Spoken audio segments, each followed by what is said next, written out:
দীর্ঘ 4 বছর আমি আর কি লাভের সম্মুখীন হইতে পারছি। মানুষ তো দেখে সফলতাটা, পিছনের যে ইতিহাসটা এটা তো কেউ দেখে না, মনেও করে না, জানতেও চায় না। সবাই গালাগালি করে, তুই কি পাগল হয়েছিস নাকি, এইসব কি এলাকায় তো কেনা নেবে। ব্যবসা এলাকায় থাকতে এলাকার বাইরের লোকেই নেবে, খালি সময় মতো দেখতে পারবেন।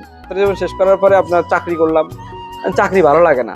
2 মাস 3 মাস করে একটা করে চাকরি করে এরকম করতে করতে শুধু মনে হয় 13 নম্বর চাকরির যেটা ছিল এটাই মনে হয় 2.5-3 বছর করছি। আমার খালি ব্যবসা করার কথা। বন্ধুরা আসসালামু আলাইকুম, আপনাদেরকে শুভেচ্ছা জানাচ্ছি রংপুর জেলার মিঠাপুকুর উপজেলার এটা আরিফপুর গ্রাম থেকে। লাখ টাকার উপরে ইনকাম করতেন এবং সেটা ঢাকা শহরে, ঢাকা থেকে তিনি গ্রামে আসেন, এসে এই ধরনের সুন্দর আসলে প্রজেক্ট করছেন।